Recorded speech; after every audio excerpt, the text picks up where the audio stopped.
একটি উঁচু পাহাড়ে কিছু পক্ষীরাজ ঘোড়া বাস করত। সেখানে এক পক্ষীরাজ ঘোড়া ছিল সবচেয়ে ছোট। সব পক্ষীরাজ ঘোড়া কি সুন্দর করে পাহাড়ে উড়ে বেড়ায়, এদিক থেকে ওদিকে যায়। আমাকে শুধু মা উঠতে দেয় না। আমারও তো খুব শখ করে বাকি সব পক্ষীরাজের মতো উড়ে বেড়াতে, কিন্তু মা বলে আমার আরো বড় হতে হবে, তারপর নাকি উড়তে দেবে। আমিও তো অপেক্ষা করতে পারবো না। সব পক্ষীরাজ উড়ে বেড়ায়, আমিও উড়ে বেড়াবো। এখন মা নেই, আমি একা একা একটু উড়া শুরু করি।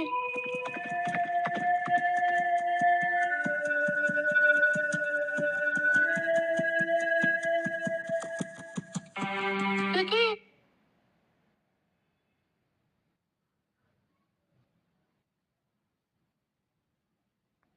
আমি তো নিজেকে সামলাতে পারছি না, বাতাসের সাথে পেরে উঠছি না। মা, বাঁচাও আমাকে, আমি নিচেই পড়ে যাচ্ছি, আমাকে বাঁচাও। মা, কোথায় গেলে তুমি? আমি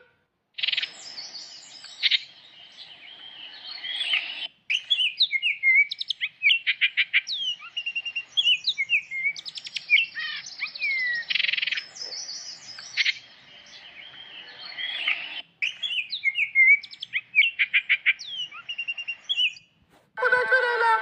কাউকে তো দেখতে পাচ্ছি না। মা, কোথায় তুমি? আমি তো আর নড়াচড়া করতে পারছি না।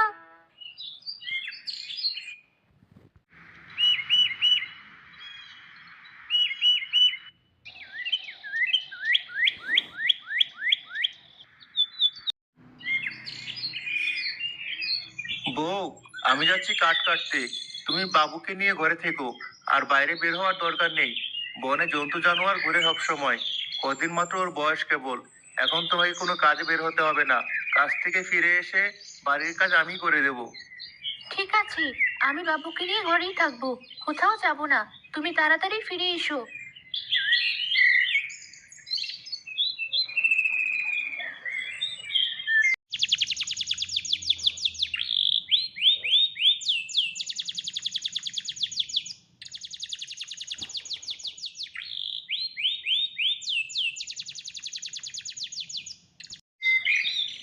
বনের মধ্যে কোনো ছোট বাচ্চা কথা বলছে মনে হচ্ছে, কিন্তু এই গহীন বনে আমি আর আমার পরিবার ছাড়া তো কেউ থাকে না। তাহলে এখানে ছোট বাচ্চা আসবে কোথা থেকে? ওই তো কথা বলছে, গিয়ে দেখি তো একবার। মা, আমি কোথায় চলে এলাম? তুমি আমাকে নিয়ে যাও মা, আমি তো আর উঠে দাঁড়াতেই পারছি না।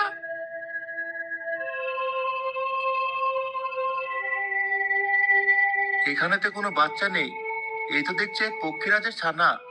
অনেক আগে শুনেছিলাম বনের এই উঁচু পাহাড়ে নাকি পক্ষীরাজ ঘোরা থাকে। অনেকে নাকি তাদের উঠতেও দেখেছে, কিন্তু এসব কথায় কোনোদিন কান দেয়নি, বিশ্বাসও করিনি। আজ তো নিজের চোখেই বিশ্বাস করতে পারছি না। মনে হচ্ছে ও বিপদে পড়েছে। কাছে গিয়ে দেখি কি হয়েছে তোমার। তুমি কে? দয়া করে আমাকে মেরো না, আমি কোনো ক্ষতি করিনি, আমাকে মেরো না। আমি সবুজ, এই বনে কাঠ কাটি। আমি তোমাকে মারবো না। তোমার কি হয়েছে বলো, আমি তোমাকে সাহায্য করব। সত্যি তুমি আমার, কিন্তু আমার মা বলেছে মানুষেরা পক্ষীরাজদের পছন্দ করে না, তারা পক্ষীরাজদের মেরে ফেলে। তাই তো আমার মা কখনো আমাকে এই পাহাড় থেকে নিচে নামতে দেয়নি। তোমার মা তোমাকে ভয় দেখিয়েছে। আমি এমন কিছুই করব না। তোমার কি হয়েছে বলো আমাকে।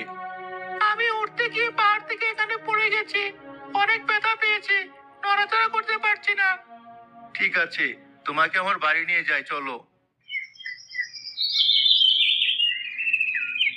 এটা আবার কেমন ঘোড়া নিয়ে এসেছো? এমন ঘোড়া তো কখনো দেখিনি। এটা পক্ষীরাজ ঘোড়া। বনের ওই পারে উঁচু পাহাড়ে থাকে ওরা। ও ঠিকভাবে উঠতে পারে না। উঠতে গিয়ে নিচে পড়ে ব্যথা পেয়েছে। ও সুস্থ হয়ে উঠতে শেখার আগ পর্যন্ত এখানেই থাকবে। রানী, আমি একটা জিনিস খেয়াল করে দেখেছি। তুমি প্রায়ই এই বেলকনিতে এসে মন খারাপ করে আকাশের দিকে তাকিয়ে থাকো। কেন বলো তো? রাজপ্রাসাদে এত জিনিস থাকতে, এত জায়গা থাকতে, তুমি এখানে এসে এভাবে দাঁড়িয়ে থাকো কেন?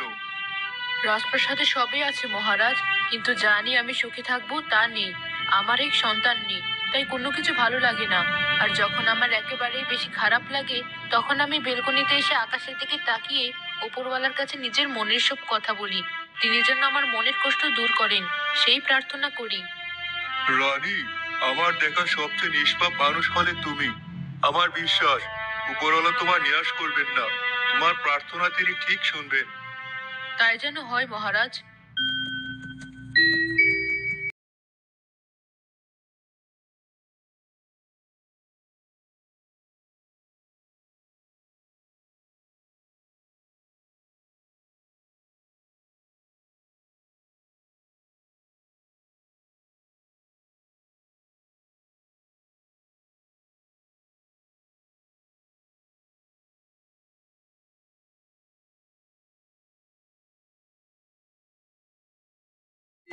দেখেছো মমতা, আমাদের পক্ষীরাজ কিন্তু এই কয়দিনে বেশ সুন্দর উঠতে শিখে গেছে।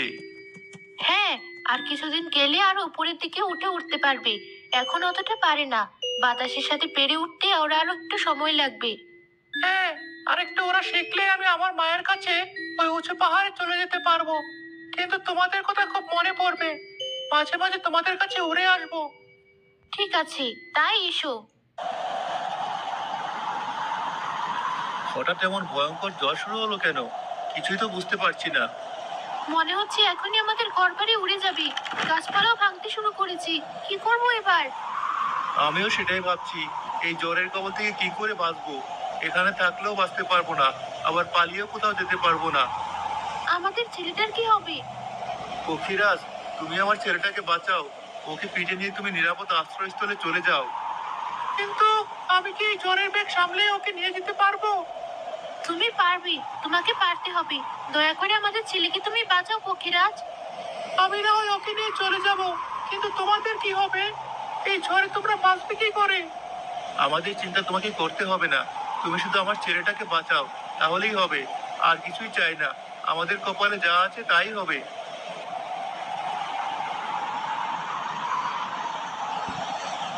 আর দেরি করো না, এবার ওকে নিয়ে চলে যাও।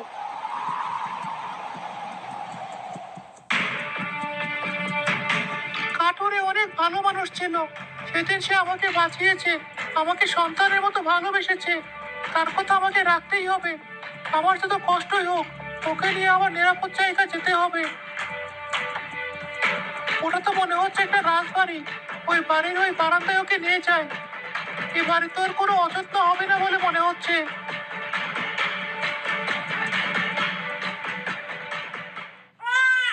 বেলকনি থেকে মনে হচ্ছে বাচ্চার কান্নার শব্দ পাওয়া যাচ্ছে।